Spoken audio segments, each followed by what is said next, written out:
Great. So a lot of stuff going on over here, and I want to hear what Scott's got to say. It looks like there is a crackdown, I believe, that's coming for short-term rentals on Oahu. We had touched on this over the show. There's an increasing tension. What's going on? On one hand, you have people that live in residential areas that are being overrun by illegal vacation rentals, and on the other hand, so they want to crack down on that. But on the other hand, you have people that have legit vacation rentals that the laws are being overly strict. For example, they're going to go from, there used to be a 30 days. There was a 30-day. If you were 30 days, you were okay. You were not if you were over 30 days, you were not considered a short-term vacation rental. Now it's got to be over 180 days to not be considered a short-term vacation rental. These laws haven't been passed, but they're making their way through. So there's a lot going on. Looks like there's also going to be a vacancy tax. Vacancy tax, which is coming on. That's going to be kind of weird.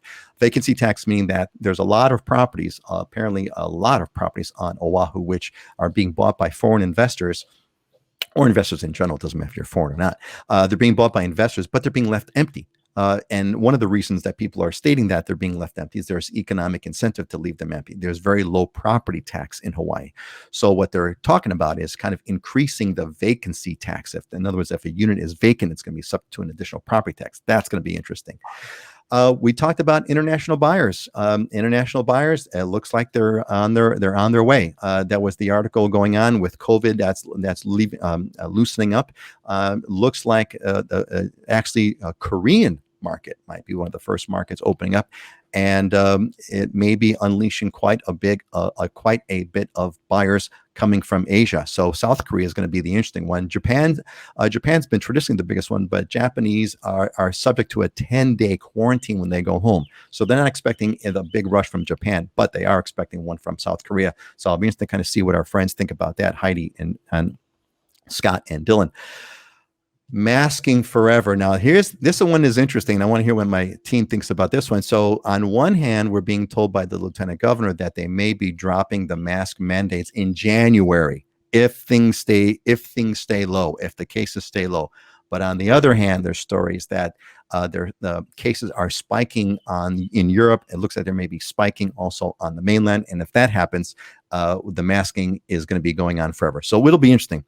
And then finally, Kauai just hit their $1 million mark. The median sale price of homes on Kauai hit $1 million last month. Condos at $729. So the market's all over the place. You look at our COVID counts. The COVID thing is pretty much. Let me zoom in this a little bit so you can kind of see. The COVID graphs are pretty much down. The fatality rates down. The cases are down. We'll see what's going to happen. And of course, the weather a lot. Scott, give us the update. What's going on Oahu? What are you seeing? Any reflection on the short-term rental thing? Anything else you want to add about Oahu news?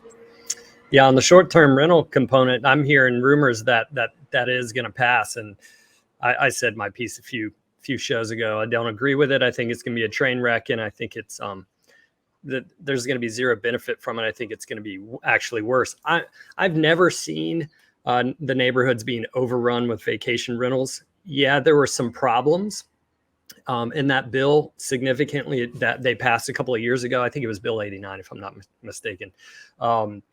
Significantly handled it, and the DPP never even gave it a chance to get off the ground. Now they're wanting to change things and be even more restrictive. I think the unintended consequences of it are going to be far worse than the benefits.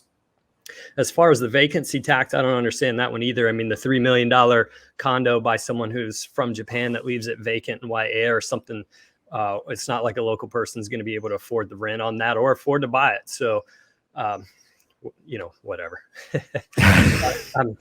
There's not a whole lot to say about it really, other than we'll see. Well, it's one of these things where you're gonna, you speak your piece. Everyone, does their testimony, and then you kind of the political winds go where they go. Unfortunately, for lack of a better